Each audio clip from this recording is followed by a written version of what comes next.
안녕하세요, 노아입니다. 자, 오늘은 우리가 토플을 공부를 하면 얻을 수 있는 게 뭔가에 대해서 알아보도록 하겠습니다. 뭐라고요? 토플 공부하면 얻을 수 있는 게 뭔가?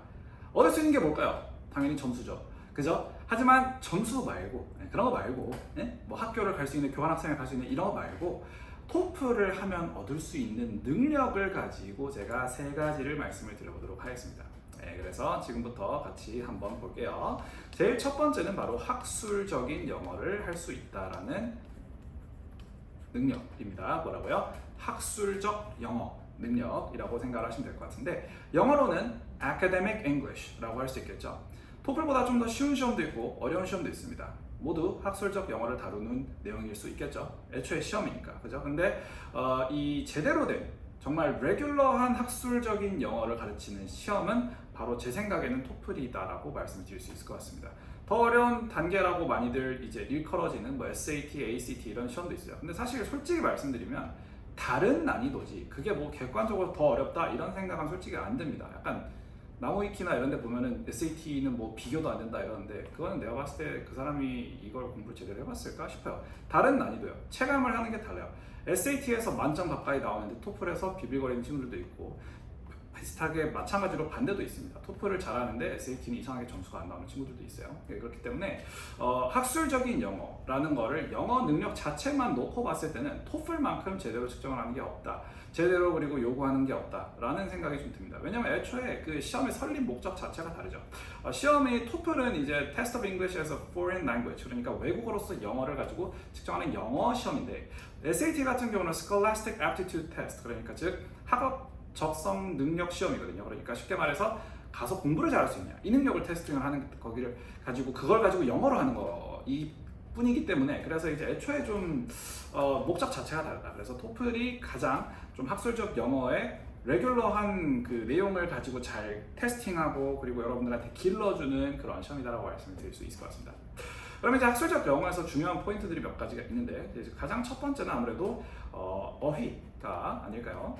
제일 쉽게는 보카라고도 여러분들 생각을 하시면 될 것 같습니다.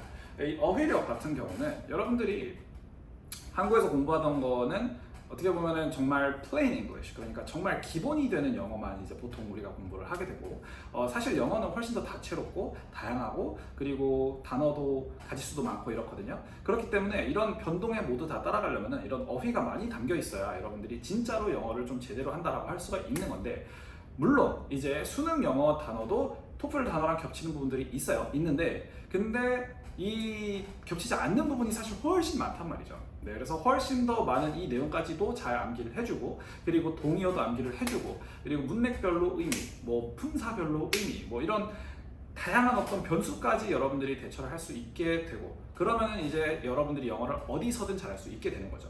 그래서 뭔가 내 예상 밖에 뭔가 나왔을 때 당황하지 않고 이해를 할 수 있게 되는, 그리고 내가 거기에 또 맞춰서 나 하고 싶은 말도 할 수 있게 되는, 내가 뭔가 만들어내고 할 수 있게 되는 뭐 그런 능력을 진정하게 갖추게 되는 것이다 라고 말씀드릴 수 있을 것 같습니다. 그래서 이제 첫 번째가 어휘다 라고 말씀드릴 수 있을 것 같고, 두 번째가 바로 문장.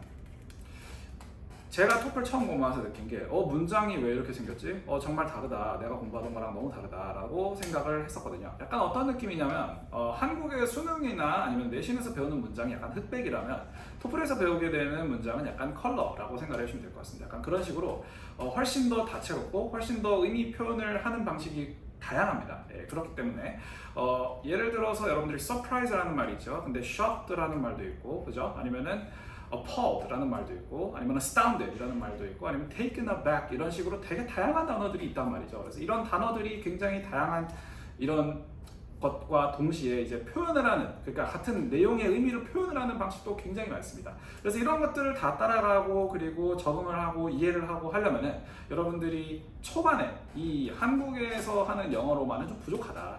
그렇기 때문에 토플을 해놓으면은 이런 문장들을 접하게 되고 실제로 점수를 받으려면 이런 것들을 이해를 하는 과정에서 더 점수를 높이려면 공부를 해야 되기 때문에 이거에 대한 이해들까지 다 따라오는 거다. 쉽게 말하면 문장의 층을, 폭을 넓혀준다 라고 생각을 하시면 될 것 같습니다.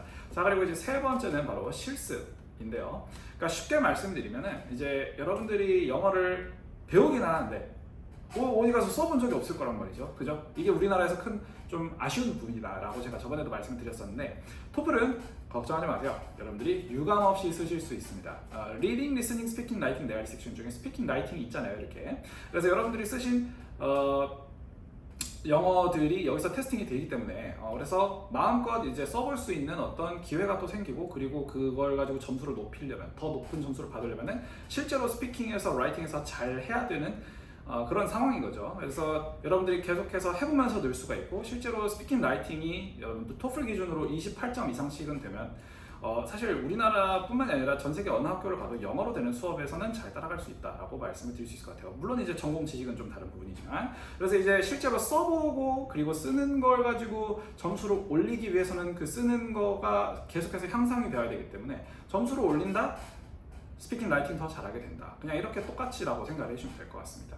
네, 그래서 이제 학술적인 영어를 얻을 수 있다. 이게 이제 제가 생각했을 때 첫 번째이자 가장 큰 어떤 메리트다라고 말씀을 드릴 수 있을 것 같아요. 자, 두 번째입니다. 두 번째는 바로 독해력입니다. 뭐라고요? 독해력인데 독해는 뭘까요? 읽고 이해하는 겁니다. 근데 사실 넓은 의미에서 보면 청해도 독해거든요. 왜냐하면 들은 걸 가지고 내가 이해를 해야 되잖아요. 그래서 청해, 독해 둘 다 해가 들어있죠. 이해하는 거 이게 가장 중요합니다. 아시겠죠? 근데 이제 독해력 같은 경우는 뭐 일단 제일 여기 이 토플을 내용을 가지고 독해를 하는 과정에서 얻게 되는 중 가장 중요한 게 뭐냐면 바로 효율입니다.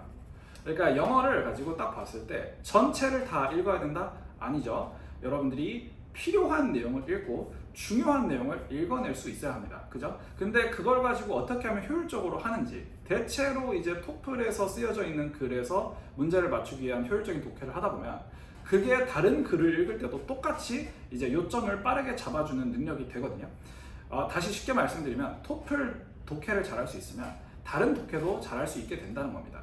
그리고 저 같은 경우는 영어뿐만이 아니라 한글에 대한 독해력도 이 토플을 하고 확실히 많이 늘었다. 사실 여러분들이 뭐 수능 언어라든지 아니면은 내신 때 뭐 나오는 영어 언어 뭐 다 어쨌든 읽고 푸는 건 맞죠. 근데 이제 대체로 보면은 이제 뭐 빈칸 채우기라든지 약간 이런 식으로 뭔가 컨텍스트를 이해한다는 느낌보다는 어떤 부분을 알고 있어야지 맞추는 그런 경우들이 많습니다. 약간 수능 영어도 뭐 해석 자체가 엄청 어렵다 하기보다는 뭐 하나 이렇게 모르지 약간 이런 식으로 내는 경우가 많기 때문에 그래서 이제 그거보다는 좀 더 유동성 있고 그리고 좀 더 융통성 있는 그런 독해, 좀 더 다양한 독해를 해보는 게 굉장히 또 이 토플에서 요구가 되는데 거기 과정에서 이제 점수를 올리기 위해서 또 공부를 하다 보면은 효율적인 독해를 하게 될 수밖에 없다. 아시겠죠? 그렇지 않으면은 애초에 맞출 수가 없기 때문이죠. 자, 그래서 효율 이게 또 제일 첫 번째로 독해력에서 얻는 부분이고 두 번째는 바로 문맥 파악이라고 말씀을 드릴 수 있겠습니다. 뭐라고요? 문맥. 이제 그냥 쓰여져 있는 말 말고 이 쓰여져 있는 말들을 가지고 이어주는 문맥이라는 게 있거든요. 어떤 글이든 그렇습니다. 잘 쓰인 글이라는 전제하에요. 못 쓴 글이면은 문맥이 제대로 형성이 되지 않고 그런 글들이 이제 대체로 까이는 거죠. 근데 이제 잘 쓴 글들은 보통 하고자 하는 이야기가 명확히 있고 그게 이제 직접적으로 언급을 해놨을 수도 있고 간접적으로 언급이 되어 있을 수도 있어요. 여러분들이 토플을 공부하시면서 얻으실 수 있는 거는 그 직접적인 것뿐만이 아니라 간접적인 그런 문맥을 캐치하는 능력도 배우시게 된다. 그래서 이게 또 이제 두 번째로 중요한 부분일 것 같습니다. 그리고 문맥을 알고 그냥 보는 거랑 문맥을 모르고 보는 것은 정말 천지 차이예요. 약간 어떤 느낌이냐면 여러분들이 만약에 전쟁을 하러 갔는데 밤에 이제 상대랑 싸워야 돼요. 근데 이제 이 문맥을 아는 거는 마치 야간 투시경을 켜놓고 하는 거랑 똑같습니다. 맵을 그냥 맵팩을 켜놓고 하는 거랑 똑같은 거야. 무슨 말인지 아시겠죠? 근데 이제 그 문맥을 모르고 그냥 이걸 봐야 된다 그러면 저기서 발소리 들었다. 그럼 발소리 노는데 써고. 아니면 저기서 잠깐 발작인 것 같은데 그럼 저기 쏘고 약간 이런 식으로 나오는 거 하나하나마다 이렇게 여러분들이 집중을 하면서 집중이 분산이 되고 그러니까 뭔가 내용을 해석을 다 하긴 했는데 이제 서로 이렇게 이어지지 않고 체계가 없고 이러다 보니까 자꾸 안 되는 거죠. 그렇기 때문에 이 문맥을 파악을 하는 능력을 자연스럽게 기르게 해주는 것 이게 또 토플에서 해주는 또 다른 트레이닝 중 하나라고 말씀드릴 수 있겠습니다. 세 번째는 쉽게 말하면 좀 더 큰 단위를 독해를 하는 것 자체를 배우게 됩니다. 여러분들이 이제 수능이나 아니면은 뭐 내신 이런 것들 보면은 보통 이제 문단별로 문제를 출제를 하죠. 그리고 이제 문단에서도 사실 문단의 어떤 흐름을 이해를 한다라는 느낌보다는 사이사이에 있는 어떤 문장 하나에서 뭐 들어갈 적절한 표현이라든지 뭐 이런 것들이 많죠. 문단 간의 관계를 묻는 문제라든지 아니면 지문 전체를 가지고 이제 이해를 해야지 풀 수 있는 문제들이 없습니다. 그리고 지문 전체를 여러분들이 이해를 할 수 있어야 그럼 내가 구성을 할 때도 어떻게 할 수 있는지를 제대로 알고 들어갈 수가 있는 거거든요. 근데 이제 이 큰 단위의 독해를 해볼 수 있다는 것, 이게 이제 생각보다 굉장히 중요한 능력이다 말씀을 드릴 수 있습니다. 아시겠죠? 그래서 독해력에서 또 이제 신장이 확실히 있을 텐데 토플 공부하면 이 세 가지 효율적으로 문맥 파악하고 좀 더 큰 단위로 해본다. 이게 이제 또 독해력으로 얻을 수 있는 큰 부분들인 것 같습니다. 세 번째로 말씀드릴 부분은 바로 순발력입니다. 근데 이 순발력이 이제 제가 생각을 했을 때는 굉장히 중요한 요소인데 생각보다 별로 강조가 안 되더라고요. 이 순발력은 쉽게 말하면 짧은 제한 시간 내에 뭔가를 빠르게 해내는 거, 이겁니다. 우리나라에서는 영어를 쓰라고는 하는 경우가 별로 없습니다. 애초에 발표를 시키거나 이런 것도 별로 없어요. 여러분들이 특수한 학교에 다니는 게 아니면 뭐 국제고라든지 외고라든지 뭐 특목고, 뭐 민사고라든지 뭐 이런 데가 아니면 애초에 영어를 별로 안 시킵니다. 그렇다 보니까 뭔가 짧은 시간 내에 파악 준비를 해가지고 해야 되는 그런 경우가 굉장히 적은데 그걸 가지고 할 수 있어야 이제 토플에서 높은 점수를 받을 수가 있죠. 크게는 이제 순발력 있게 해야 되는 게 두 가지가 있습니다. 첫 번째는 바로 요약이고요. 두 번째는 바로 의견. 이 의견은 본인의 아이디어라고도 말씀을 드릴 수가 있을 것 같은데요. 이제 요약을 하는 것도 빨리 해야 되고 의견을 말하는 것도 빨리 해낼 수가 있어야 둘 다 점수를 잘 받을 수가 있겠죠. 이거는 말하기와 쓰기 모두에 해당이 되는 거고요. 근데 여러분들이 이제 토플을 공부해보신 분들이라면 아시겠지만 요약의 비중이 더 큽니다. 이건 왜 그러냐면 토플이라는 건 결국에는 미국에 가서 교육을 받을 수 있는 영어를 트레이닝을 시켜주는 게 목적인데 가서 그 교육이라는 게 뭐예요? 책 보고, 그죠? 교수님 수업 듣고, 그리고 그 내용을 가지고 토대로 같이 얘기를 해보겠죠. 뭐 그 내용이 멀쩡히 앞에 있고 교수님 수업하신 내용이 있는데 갑자기 딴소리를 하진 않을 거 아니에요. 교수님 첫 키스는 언제 셨나요? 이런 얘기 안 하잖아, 그죠? 그러니까 그 내용을 가지고 읽고 듣고 내가 말을 하거나 읽고 듣고 페이퍼를 써야 되기 때문에 요약의 비중은 더 토플에서는 커질 수밖에 없다. 근데 이제 이걸 빨리 해내는 능력, 이게 이제 굉장히 또 여러분들이 실제로 거기서 생활하면서 수업을 들으면 되게 중요해질 텐데 그게 되는 게 바로 이 토플에서 점수를 높게 받으면 그렇게 될 수밖에 없다. 그래서 그 능력이 커지는 게 굉장히 또 중요합니다. 의견을 말하는 것, 이거는 이제 대체로 인터뷰 상황에서 많이 나오게 될 텐데요.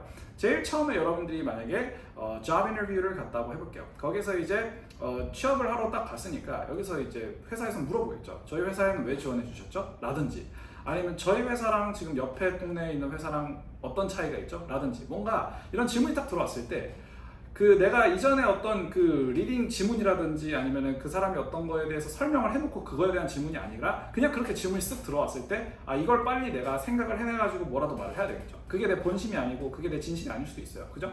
근데 그 진심이나 본심 같은 경우는 사실 뭐 이런 인터뷰 같은 데서는 측정을 할 수가 없잖아요, 그죠? 근데 그걸 가지고 빨리 해내는 연습, 뭐라도 빨리 꺼낼 수 있는 연습, 이게 이제 되게 중요한 훈련인데 이게 우리나라에서는 지금 좀 많이 아쉽단 말이죠. 근데 토플 같은 경우는 그걸 어떻게 해준다? 확실하게 해준다. 아시겠죠? 그래서 이렇게 순발력, 이게 또 중요한 능력이다라고 말씀드릴 수 있고, 그래서 이제 오늘 말씀드렸었죠. 자, 제일 첫 번째보다 학술적인 영어를 할 수 있게 된다. 두 번째는 뭐다? 독해력이 생긴다. 세 번째는 뭐다? 순발력이 생긴다. 그래서 토플을 잘하면 이 세 가지가 생기고 이 세 가지를 잘 가지고 여러분들이 앞으로 뭐든 하시면 좀 더 높은 확률로 돋보이고 성과도 내실 수 있지 않을까 저는 생각합니다. 사실 제가 어렸을 때는 공부를 별로 안 했는데 이제 저도 살다 보니까 공부가 결국에는 어디서든 다 뭘 하든 공부더라고요. 예를 들어서 삼겹살집을 하고 이제 뭐 잘하는 방법이 있을 거 아닙니까? 그걸 제대로 익혀가지고 내가 그걸 실제로 실천할 수 있어야 되고, 축구도 마찬가지죠. 어떤 타이밍에 슛을 때려야 되고 패스를 해야 되고 이런 것들. 그러니까 모든 게 다 공부란 말이죠. 그래서 이런 여러 가지 공부들 중에서 토플을 공부한다라는 건 방금 말씀드린 학술적 영어, 독해력, 순발력을 올려준다. 이런 말씀을 좀 드리도록 하겠습니다. 그래서 이 정도면은 제가 말씀을 다 드린 것 같고요. 도움이 되셨다면 구독과 좋아요 부탁드립니다.